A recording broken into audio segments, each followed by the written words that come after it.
뉴스를 보면은 세계 돌아가는 과정을 좀 알 수 있는 것 같습니다.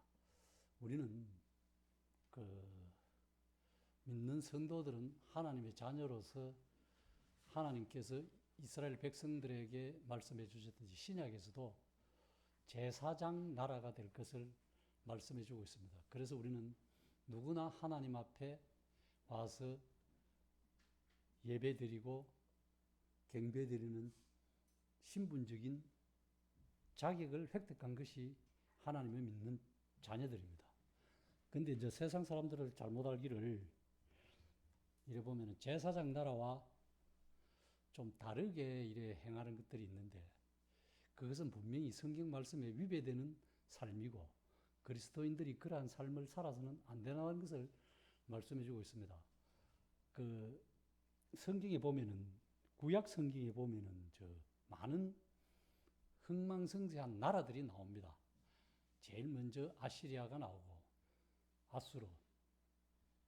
그 성경에는 나오는데 국제 역사학적으로는 얼마 한 100년, 200년 전까지 고정이 안 됐어요. 성경에만 나오는 아수르가 있지. 실제 역사적으로는 아수르라는 나라가 없어서 모르죠. 고고학이 발달했지만 그 영국에 누군가가 발면하기 전까지는 니느웨가 아수르라 하는 걸 수도였다는 걸 모르고 지내왔는데 이것이 성경에 있는데 세상 역사학적으로 증명이 안 됐다. 이래 됐는데 나중에 이제 고고학 이름이 생각이 안 납니다만 그 학자가 발명을 해갖고 이제 아수르라는 나라가 세상에 드러나게 되는데 그것이 한 나라가 하나님께서는 이 성경에 보면은 분명하게 구약에도 마찬가지고 신약에서도 사도행전에 거주의 경계를 정하셨습니다. 민족과 민족. 그 다음에 하늘의 시간과 바다의 물길도 하나님이 시공간을 초월해서 경계를 분명하게 성경에서는 정해주셨어요. 그럼에도 불구하고 지금 세계에 돌아가는 걸 보면은 제국 아닌 민족주의 내지 제국주의로 흘러가려고 하는 게 문제가 심각한 겁니다. 민주주의로 간다는 말은 민이 주인이라는 뜻이고 민족주의로 간다는 것은 물론 민족, 우리 단일 민족, 뭐 유대 민족, 뭐 중화 민족, 뭐 아시아 뭐 이런 흑인 이런 민족으로 가는 것은 단일인데 자기 민족만 이해한다는 거죠. 지금은 글로벌 시대에서 민주주의로 가야 되는데 신개념이 돼가지고 요즘은 민족주의가 더 심하게 가면은 제국주의로 가는 통치를 받는 거예요. 지금은 세계적인 글로벌 시대에서 경제 시대에서 뭐 옛날에 우리가 후진국들은 경제적으로 문화적으로 정치적으로 이렇게 지배 아닌 지배를 받는 것이 민족이거든요. 저는 이 성경을 읽다 보면은 참 본의 아니게 이스라엘하고 우리하고 좁게 닮은 꼴이 있다 이런 생각이 들어요. 이스라엘이 알다시피 애굽에 내려가서 70명이 내려가갖고 430년 동안 뭐 한 200만이 넘어와가지고 다시 430년 만에 애굽을 탈출하는데 출애굽하는데 우리나라도 본의 아니게 일본에 36년간 압제가 당합니다. 그리고 이런 거 유일무이하게 지금 단일 민족으로서 분단 국가는 우리나라밖에 없어요. 언젠가는 이게 뭐 통합이 어쨌든 뭐 이리 되든 저리 되든 하나님의 뜻에 의해서 되겠지만은 이스라엘도 사울왕조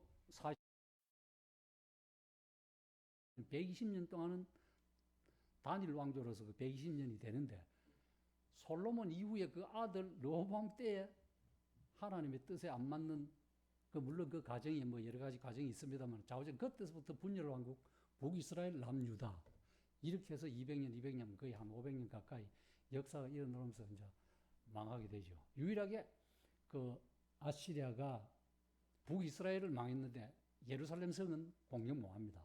나중에 성경에 열왕기 역대상하나 사무엘상하 역대기에 읽어보면은 쭉 성경 역사를 읽어보면은 그 공격하러 왔다가 18만 5천 명이 죽잖아요. 물론 뭐 과학자들은 고고학자는 뭐 돌림병을 죽었다. 이거는 성경에 분명히 하나님의 천사에 의해서 하루아침에 18만 5천 명이 죽습니다. 뭐 어쨌든 이리 죽든 저리 죽든 그 하나님 이 세상은 하나님의 성경에도 보면은 세계는 내 것이요 하는 거예요. 하나님의 명령, 하나님의 뜻에 의해서 이 세계는 어쩌든지 운영되고 통치되가 있다는 거죠. 그 가운데 하나님의 도구로 어느 나라가 사용하고 어느 나라가 사용되고 어떤 사람이 사용되느냐에 따라서 흥망성쇠가 이루어진다는 거예요. 교회도 마찬가지입니다. 이 성경을 보면은 그런 것들이 생각나요. 우리가 잘 아는 아브라함과 동시대에 살았다 그러죠.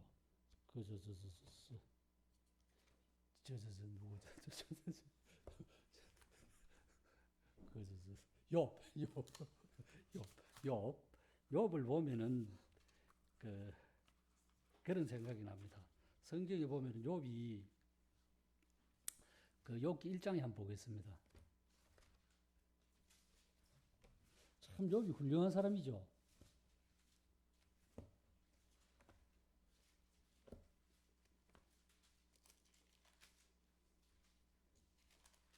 욥이 어떤 사람이냐 하면은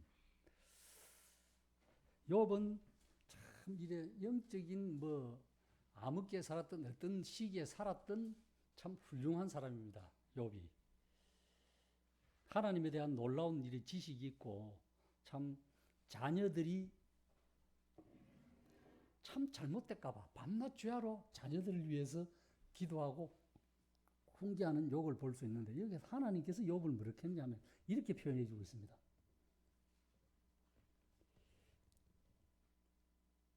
4절에 보면 5절에 그들이 차례대로 잔치를 끝내면 욥이 그들을 불러다가 성결하게 하되 아침에 일어나서 그들의 명수대로 번제를 드리는 욥이 말하기를 혹시 내 아들들이 죄를 범하여 마음으로 하나님을 욕되게 하였을까 함이라. 욥의 행위가 항상 이러하였더라. 그 다음에 욥을 또 하나님께서 어떻게 표현하냐면 여호와께서 사탄에게 이르시되 네가 8절입니다. 네가 내 종 욥을 주의하여 보았느냐. 그와 같이 온전하고 정직하여 하나님을 경외하며 악에서 떠난 자가 세상에 없다. 하나님께서 이렇게 욥을 평가를 합니다. 이 시절에 고대 지금으로부터 한 3,500년 사천 역사가 그 정도 안 되겠으면 그때 시절에 하나님께서 욥을 두고 참으로 온전했다, 순전했다. 응? 사탄하고 직접 이야기를 하는 대목입니다. 이 말은 어떻게 보면 인간적으로 종교적으로 이렇게 평할 수도 있지만 하나님께서 이것보다는 그 마음의 중심을 보시고 그가 살아온 과정을 보면서 자녀들을 키우고 하나님한테 이래 경배드린 이걸 보면서 하나님께서 이렇게 표현을 하시기. 이거 성경이 이렇게 기록되자면 이 사람이 얼마나 노아메로 당대의 의인이라는 표현과 같이 이 순전하고 오로지 하나님만을 위해서 살았던 사람이라는 걸 볼 수 있습니다. 그런데 욥도 어떤 하나님과 정말로 체험하고 하나님과 함께하고 임마누엘의 하나님이 되고 하나님이 임재하셔서 함께 행동할 때는 그 마음 자세가 틀립니다. 신구약을 막론하고 하나님하고 극한 임재 속에서 하나님과 함께하는 생활을 했을 때는 성경의 내용이 틀려요. 그 사람의 내용이. 보통은 이렇게 이야기를 하는데 보통은 내가 이렇게 어떻게 하나님의 뜻에서 잘했고 이렇게 된다면 정말로 극한 상황에서 하나님과 함께 할 때는 전부 다가 회개를 합니다. 잘못했다고. 그걸 보면서 이 지구상에 태어난 인생은 성경이 기록된 아무리 하나님의 마음에 맞는 합한 다윗과 솔로몬이라도 그렇지 그런 말을 안 합니다. 나중에 되면은 극한 상황에서는 자기가 정말로 하나님 앞에 섰을 때 두려운 가운데 이상을 보거나 어떻게 꿈속을 헤매기나 어떤 관계에 있든지 하나님과 함께 했을 때는 하나님 앞에 두려워 떨면서 잘못했다고 빌어요. 욥도 마찬가지입니다.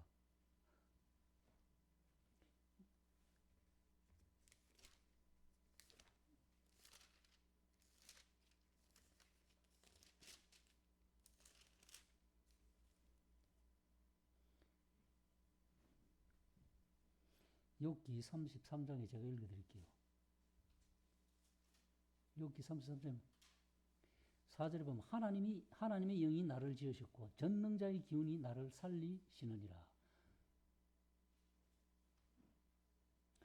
그 다음에 이제 9절에 보면 욥이 어떻게 이야기하면 이르기를 나는 깨끗하여 악인이 아니며 순전하고 불의도 없다. 스스로 자신이 이렇게 이야기를 합니다. 이제 물론 친구들과 이래 세 사람 친구들과 대화 중에서도 이런 말 나오겠지만 좌우지간 욥 자신이 이렇게 이야기할 정도가 되었다면은 굉장히 선하고 깨끗하고 정직하게 진실되게 살았다는 거거든요. 나는 깨끗하며 악이 없다. 죄인이 아니다. 죄가 없다. 이 말이에요. 악인이 아니며 순전하고 온전하고 불의도 없다. 정말로 이런 사람이 세상에 있겠습니까? 스스로 이렇게 말했을 때 과연 이렇게 당당하게 이야기할 수 있는 이런 사람도 이런 욥도 이 과정이야 우리가 잘 아시다시피 참 인내 욥이지만 이런 욥도 나중에는 그 40 끝에 가면은 42장입니까? 42장이야. 자, 4절부터 내가 말하겠사오니 주는 들으시고 내가 주께 묻겠사오니 주여 내게 알게 하옵소서. 5절 보면은 내가 주께 대하여 귀로 듣기만 하였사오니 이제는 눈으로 주를 배웠나이다. 그 6절에 보면 그러므로 내가 스스로 거두어 드리고 티끌과 재 가운데서 회개하나이다. 왜 회개합니까? 이 앞절에서 보면은 정말로 1장에서 보면 자기 아들들이 잘못됐까 싶어서 그렇게 밤낮 죄하러 하나님의 말씀으로 그렇게 돌아보고 이래갖고 경영하는데 그 다음에는 나는 악이 9절에서는 보면 뭐라고 합니까 이거 33 9절에 보면 나는 깨끗하다 이래. 정말로 더럽지 않게 깨끗하다 이래. 깨끗하고 악인이 아니며 정말로 순전하고 온전한 불의가 없다는 거예요. 뭐 범법하면 아무것도 없다는 거예요. 이런 사람이 나중에 42장 끝머리 와갖고는 어떻게 합니까? 티끌과 재 가운데서 회개한다는 거예요. 이것이 정말로 하나님하고 어느 만큼 친밀한 관계에 있었을 때 이런 이야기가 나오겠느냐 이거죠. 정말로 하나님을 경외할 때는 이런 겸손하고 경외할 때는 이런 자세가 된다는 거예요. 낮아진 자세.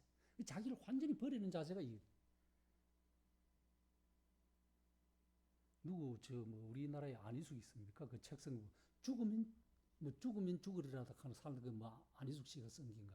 그 책에 보면도 좋은 말들이 많아요. 정말로 내 자신이 죽을 때 살아나는 거예요. 성경에도 보면은 죽고자 하면 산다는 거예요. 살고자 하면 죽는 거예요. 이게 욥이 얼마나 깨끗하고 이래 훌륭한 사람인데 우리가 보기 종교적으로 볼 때 아주 선한 사람, 이런 사람이 마지막에 와서는 티끌과 재 가운데서 회개한다 하는 것은 굉장히 거슬리거든요. 아무나 그걸 하는 거 아닙니다. 성경에 곳곳에 보면은 회개한다는 말이 많이 나옵니다. 그런데 북이스라엘에 거의 20명이 가까운 열압 왕입니까? 매당 그 선한 왕이 하나도 없어요. 회개한다는 소리가 하나도 유일하게 난조하는 사람이 있습니다. 살펴보겠지만 그러나 남유다에는 가끔 요시아나 히스기야나 이런 마사라 이래 다윗의 길로 완전한 다윗의 길로 간 사람은 없지만 그래도 다윗의 길로 가는 사람들이 많아요. 그나마 남유다는. 근데 여기서 이런 삶, 그게 참 이게 하나님의 은혜예요. 아무리 하나님 앞에 잘 살고 이해했던 사람도 정말로 하나님 앞에 자기 자신을 돌아보면은 하나님의 정말로 우리가 보통 말하는 이런 의지만은 이 예수 그리스도의 보혈의 의까지는 미치지 못한다는 거예요. 아무리 내 행위가 선하고 내 행위가 옳고 종교적인 이런 것을 떠나서 진심함으로 하나님 앞에 딱 드러냈을 때는 어느 누구도 제 가운데서 티끌 가운데서 무릎 꿇고 회개해야 한다는 거예요. 나는 깨끗하고 악이 없고 불의가 없다는 거예요.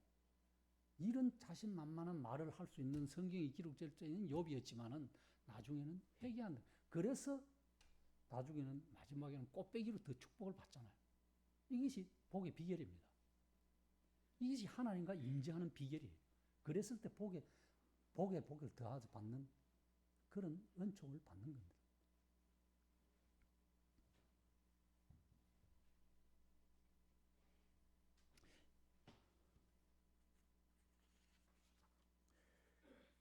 또 우리가 잘 아는 모세도 마찬가지입니다. 모세는 어떤 사람입니까? 예를 들자면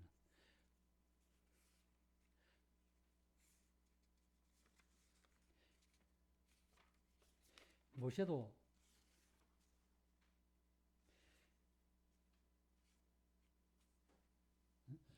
우리 잘 아시다시피 참 애굽의 공주의 아들로 자라오면서 40년 동안 그 학문이 강범위 안 했겠습니까? 애굽 4대 문명 발상지 중에 한 곳에서 그곳에서 자랐는데 뭐 왕이 서열 매기에 드는 그런 사람이 참 자기 백성을 구하겠다고 어떻게 알아가지고 구하겠다 그 가다가 쫓겨가가지고 광야 40년 동안 미디안 광야 40년 동안에서 그 아내와 함께 그 하면서 모든 자기의 학문적 그 세상에 있는 모든 학문 보기 좀 모든 것들을 다 버리고 정말로 자기의 지정이 이런 그 지식과 정의와 이 모든 지각까지 다 의지와 다 버렸을 때 하나님께서 들어 쓰셨습니다.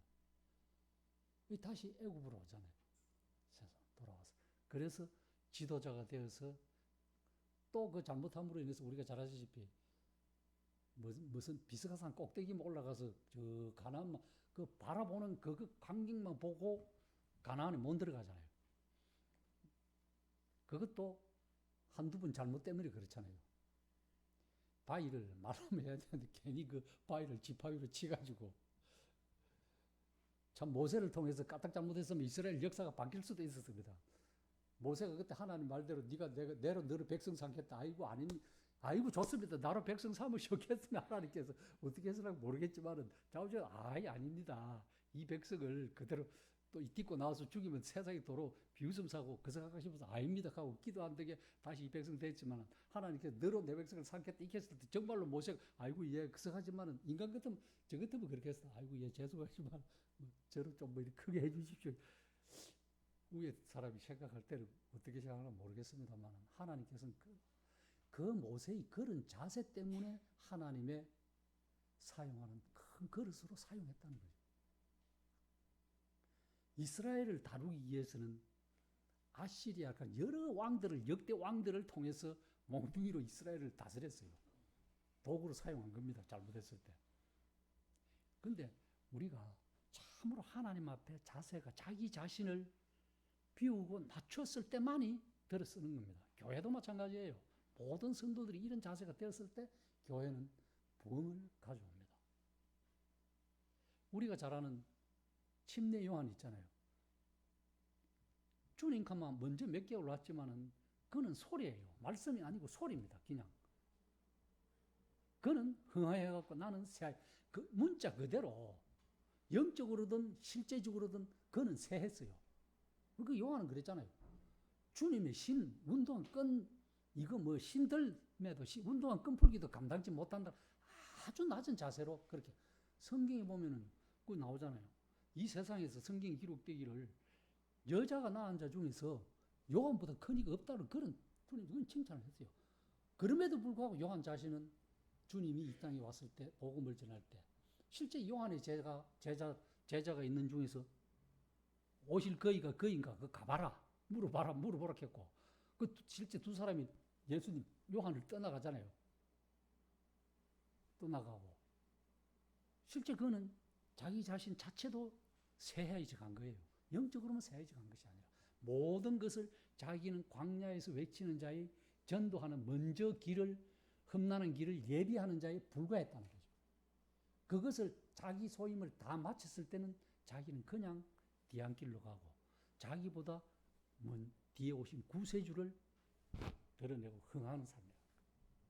이런 삶이 세상에서든 교회에서든 이런 자기 자신의 낮춤의 삶이 곧 드러나는 삶이라는 것을 성경을 통해서 우리는 배울 수 있습니다. 세상에서도요, 자기가 끝까지 겸손하면 그 사람 끝까지 출세합니다. 훌륭한 사람 됩니다. 그런데 중간에 끝까지 하다가 고마 훅 돌아서니까 거기서 내리막길로 추락하는 거거든요. 정말로 끝까지 겸손하면은, 자세를 낮추면은 끝에 가서는 영화를 본다는 거죠. 우리는 그런 경향이 있는 것 같아요. 저 자신도 마찬가지입니다만은 스스로 어렵다고 생각하는 것이 무너졌을 때, 욥이 그랬잖아요. 자기가 깨끗하고 이래 획득하지만은 나중에는 죄 가운데 회개한다 하는 거. 이런 것을 2배로 받았듯이, 그러고 또한 그 친구들을 위해서 마지막에는 중보기도도 하잖아요. 그러면서 이런 것 같이 우리도 마찬가지입니다. 모세도 마찬가지예요. 그 열렬한 애국심. 그런데 그런 애국심과 그런 열정 때문에 광야로 쫓겨났다가 광야에서 모든 것을 다 버리고 다시 하나님의 도구로 사용했을 때 얼마나 훌륭한 사람이 되었습니까? 그래서 우리가 잘 아는 출애굽기 3장에 보면 그런 말이 나오잖아요. 여호와의 사자가 그 떨기나무에 가운데 서서 모세를 그걸 불렀을 때 네 성곳은 거룩한 땅이니 네 발에 신을 벗어라. 모세가 하나님 배우기를 두려워하여 얼굴을 가려웠다. 그러고 나서 거기서 내려오고 나니까 얼굴에 광채가 났잖아요. 광채가 나서 백성들이 돌아섰잖아요. 그게 나중에 신약에서도 그 이야기를, 고린도후서에도 이야기를 해주잖아요. 하나님의 빛이 흑암과 어두움이 있던 그곳에 하나님의 빛이 비치면 물러가는 거예요. 우리의 마음도 이것이 즉 예수 그리스도가 말씀이 육신이 되어 이 땅에 오신 빛 대신 그분의 말씀이 죽어있는 심령에 그게 비춰질 때 살아나는 거예요. 이게 성경입니다. 이것이 복음이에요. 죽은 나사로가 사흘이 되면 동이로 배로 동동 묶으면 주님께서 나사로야 나오라 했을 때 나온 거예요. 그래서 풀어 걸어 다니게 하라. 그것이 사는 겁니다. 우리 민수기에 나오는 놋뱀 사건도 있잖아요. 그것도 마찬가지입니다. 이스라엘 백성들이 원망하고 불평하고 그렇게 하나님을 원망했을 때 불뱀을 보내서 물게 하잖아요. 그런데 모세가 어디 기도합니까? 기도하잖아요. 그러니 놋뱀을 달아 장대 높이 달아. 물론 영적으로는 주님도 그 이야기를 하잖아요. 요한복음 3장에서 놋뱀 사건. 그러거든요. 뱀에 물린 자마다 쳐다본 적 살았다는 거예요. 누구를? 예수 그리스도를 믿는 자는 산다는 거예요. 누가 삽니까? 영적, 육체적으로 다 산다는 거예요. 이것이 오늘날 복음입니다. 우리가 말하는 소위 참 복음이에요. 그런데 나중에 그것이 이스라엘 백성들이 그것이 세월이 흘러 계속 그것을 숭배하니까 우상이 되죠. 열왕기상에 느우스단이라고. 그래서 히스기야가 산산조각을 내잖아요.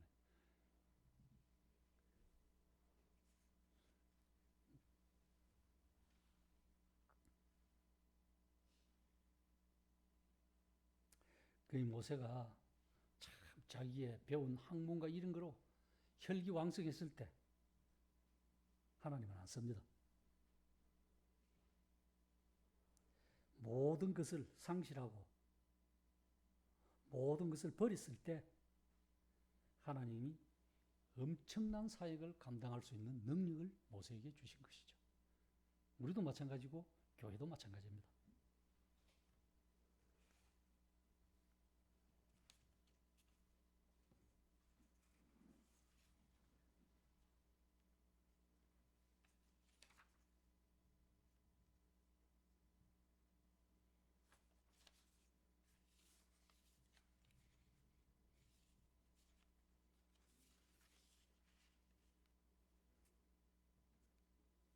우리 또 베드로 예를 한번 들어보겠습니다.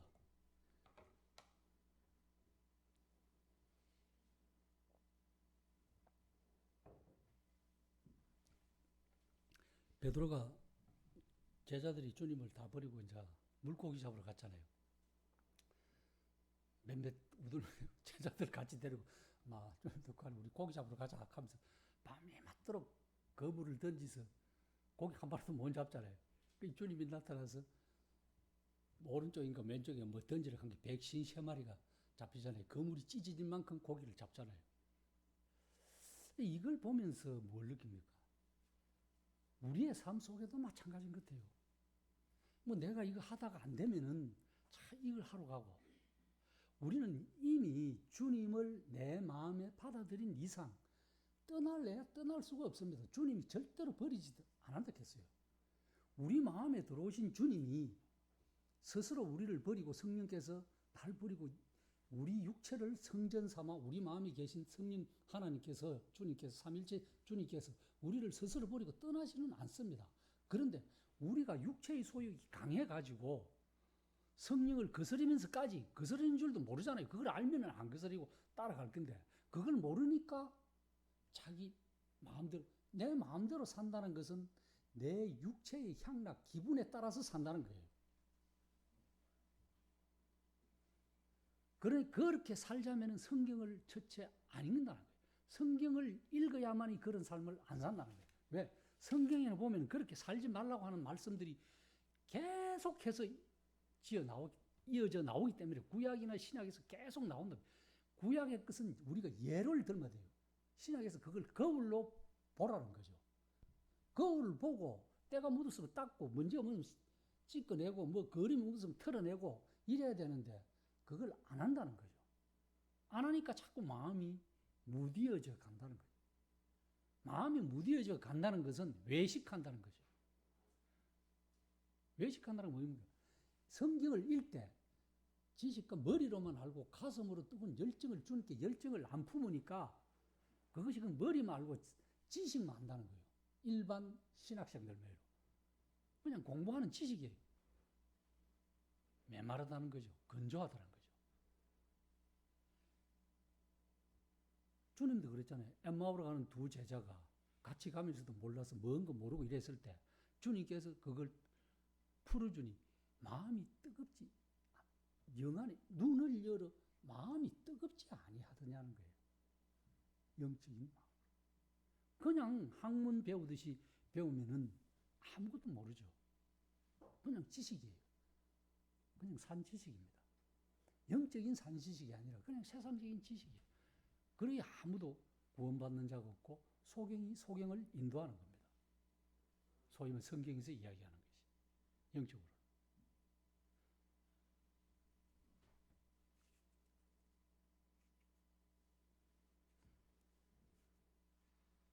베드로도 밤이 맞도록 고기를 못 잡았지만은 주님이 함께 하시니까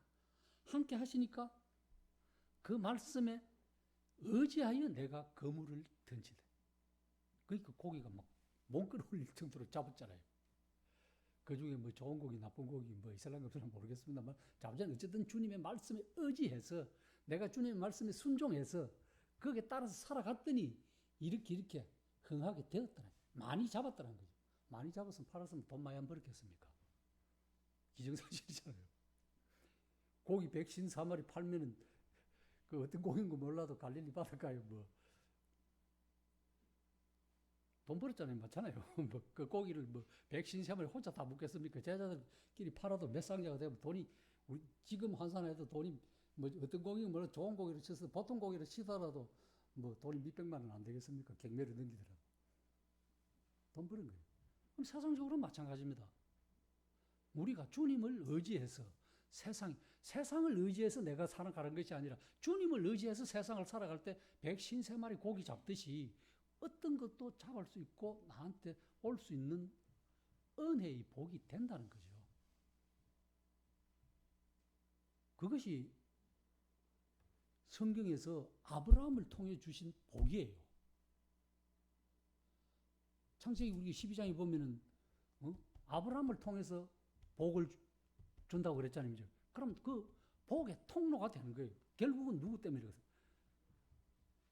결국 유대인 중에서 구원이 나오는데 그 유대인 중에서 구원이 누구냐? 예수 그리스도. 그럼 예수 그리스도를 통해서 우리가 복을 받잖아요. 제일 좋은 복이 영생의 복이고 그 다음에는 우리가 잘 아시다시피 마태복음 6장에 나오지 않습니까? 너희는 먼저 그 나라와 그 의를 구하라. 그러면 이후에 플러스 더하여 준다는 거죠. 빼준다는 것이 아니고 더하여 준다는 이 약속에 모든 것이 포함되어 있다는 겁니다. 그것이 하나님의 약속이에요. 모세한테도 약속입니다. 약속이고 베드로한테도 약속이에요.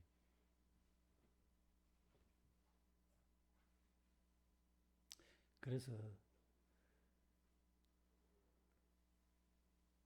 전능하신 하나님의 은혜라는 겁니다.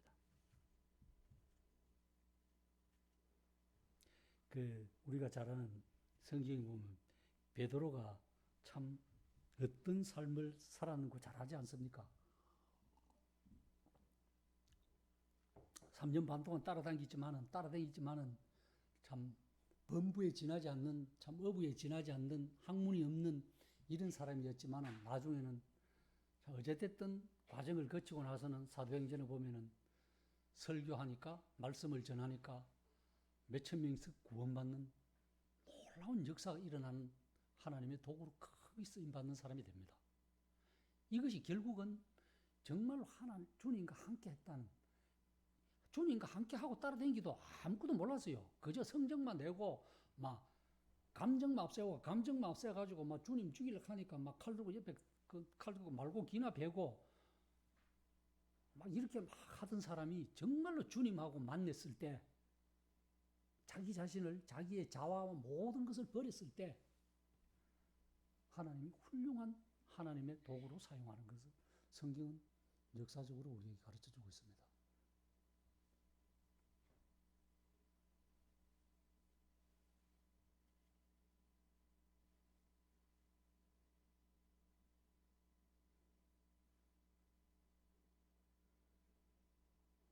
성경에는 이런 이야기들이 곳곳에 나와 있습니다. 곳곳에 나와 있는데 아까 제가 말씀드린 것 같이 구약에도 보면은 우리가 잘 아는 아합 왕 있잖아요. 아합 왕이 이세벨의 남편으로서 참 못됐죠. 이세벨은 뭐 아내는 더 말할 것도 없고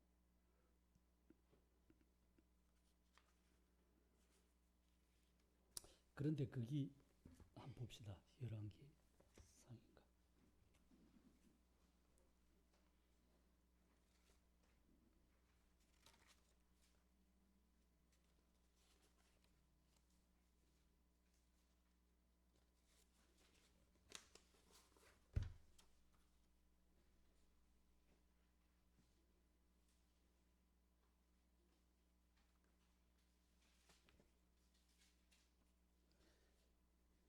열왕기 상 21장입니다.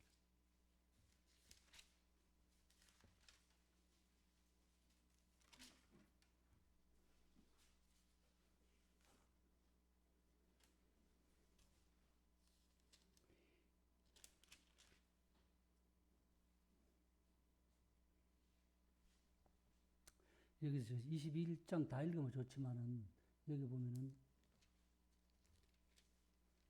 우리가 중간중간에 여기 보면은 19절 보면 너는 그에게 말하여 이르기를 여호와의 말씀이 내가 죽이고 또 빼앗았냐고 하셨다 하고 또 그에게 이르기를 여호와의 말씀이 개들이 나봇의 피를 핥은 곳에 개들이 네 피로 곧 네 몸의 피도 핥으리라. 아합이 엘리야에게 이르되 내 대적자야 네가 나를 찾았느냐 내가 너 찾았노라. 네가 네 자신을 팔아 여호와 보시기에 악을 행하였으므로 또 이제 22절에 보면 또 내 집이 느바스의 아들 여로보암의 집처럼 되게 하고 아히야의 아들 바하사의 집처럼 되게 하리니 이는 내가 나를 노하게 하고 이스라엘이 범죄하게 한 까닭이라 하셨고 이세벨에게 대답하여 여호와께서 말씀하여 이르시되 개들이 이스라엘의 성읍 곁에서 이세벨을 먹을지라. 아합에게 속한 자로서 성읍에 죽은 자는 개들이 먹고 들에서 죽은 자는 공중의 새가 먹으리라.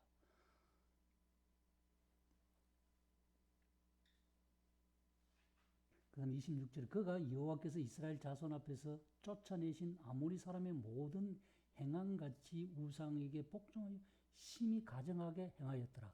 27절 아합이 이 모든 말씀을 들을 때에 여기서 이제 아합의 회개가 나옵니다. 아합이 이 모든 말씀을 들을 때에 그의 옷을 찢고 굵은 배로 몸을 동이고 금식하고 굵은 배에 누우며 또 풀이 죽어 다니더라. 여호와의 말씀이 디셉 사람 엘리야에게 임하여 이르되 아합이 내 앞에서 겸비함을 네가 보느냐? 그가 내 앞에서 겸비함으로 내가 재앙을 저의 시대에는 내리지 아니하고 그 아들의 시대에야 그의 집에 재앙을 내리리라. 하나님은 회개하는 자를 굉장히 높게 봐주십니다. 여기 아합 가정에 이세벨 부부가 참 잘못했지만은 하나님께서 엘리야의 말을 듣고 선지자 엘리야의 말을 듣고 이 순간은 정말로 참 회개를 합니다. 하나님께서 네가 보느냐? 아합이 이렇게 겸손함을 보느냐? 겸비함을.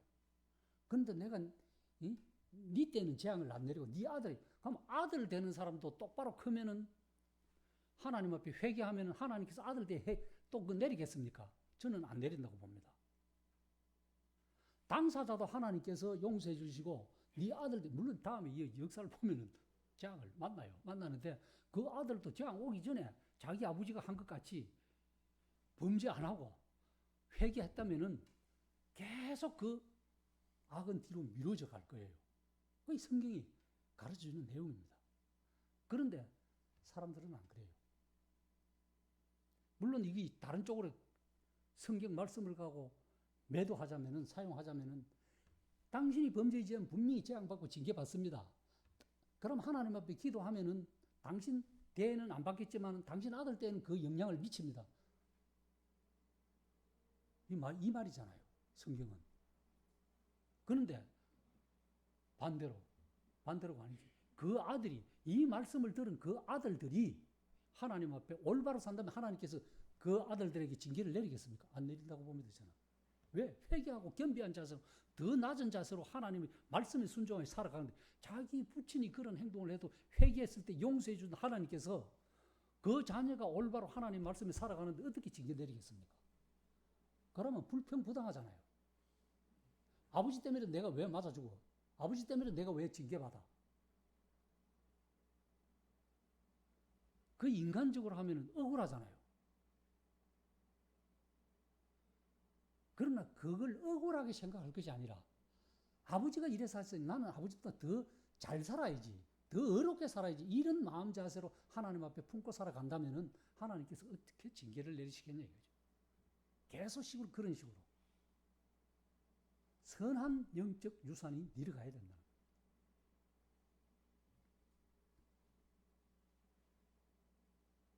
참으로 아합왕의 큰 잘못임에도 불구하고 작은 회개, 정말로 작은 회개. 이거는 뭐 아합가가 저지른 그 여러 가지 성경을 읽어보면 많은 죄를 저지른 그럼에도 불구하고 참 말 한마디 겸비한 자세로 정말로 심사숙고해서 참으로 정중하게 한마디 했을 때 하나님께서 크게 용서에 사유해 주시는 하나님의 은혜를 볼 수 있다는 겁니다. 그래서 하나님은 뭐냐? 정말로 용서해 주시기를 원하시는 하나님이시죠. 징계를 원하시는 하나님이 아니시라. 조금이라도 잘못했다는 말 한마디에 사유하시기를 크게 하시는 하나님이시다. 성경은 그것을 우리에게 가르쳐주고 있습니다.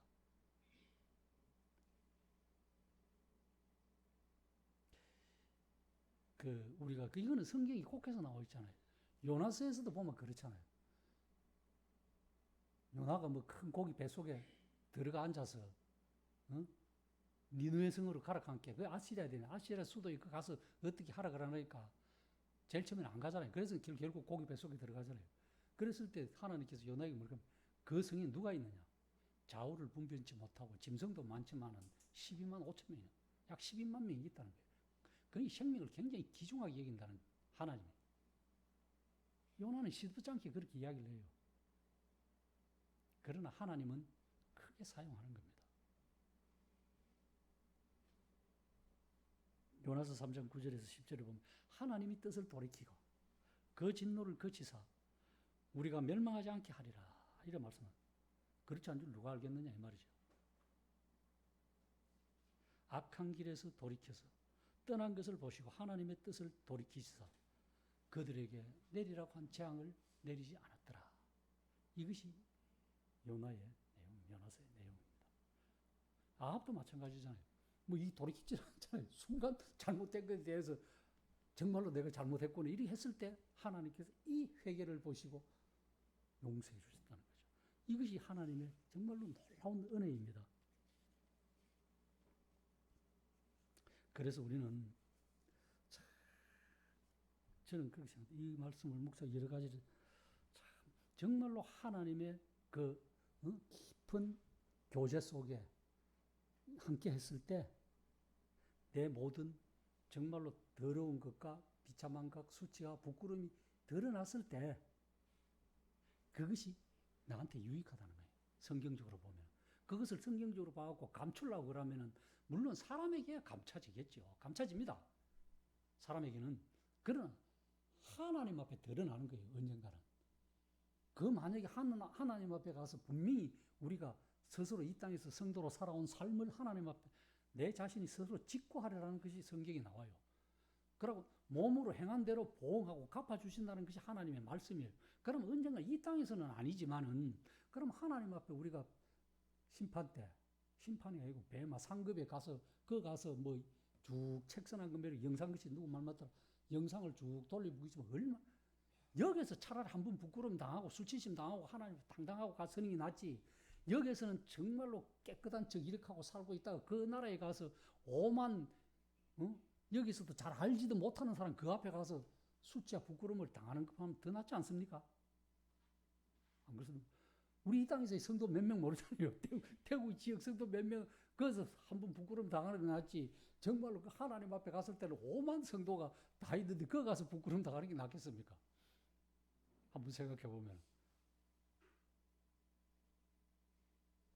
우리는 이런 비참한 한 번 바닥까지 간다고 해서 부끄러울 필요고 두려워할 필요도 없다는 겁니다. 왜냐하면 내 자신의 이렇게 낮아짐이 하나님께서 우리를 쓰시는, 우리 교회를 쓰시는 시작이다라고 생각하면 좋다는 거죠. 겸비한 자세로.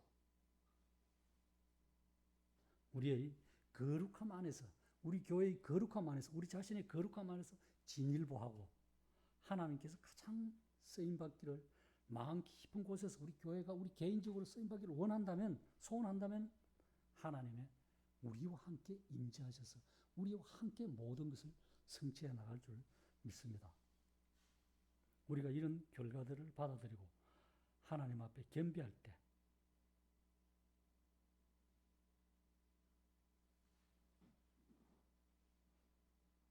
그랬을 때 방금 우리가 읽은 것 같이 내가 사유한 용서하는 그 하나님의 은혜를 볼 수 있습니다. 이스라엘 백성들이 아무리 그거 해도 끝까지 하나님께서 책임져 주셨잖아요. 물론 잘못했을 때 광야에서 범죄한 사람은 갈렙과 여호수아 외에 다 죽었지만 거기서 태어난 백성들은 그래도 가나안에 다 들어갔습니다. 그와 마찬가지로 우리의 삶이 지금 가나안 여정과 같더라도 하나님께서 우리 주 예수 그리스도를 대장 삼아 하나님의 놀라운 은혜와 임재 속에 우리가 하는 모든 일들이 흥하리라 믿습니다.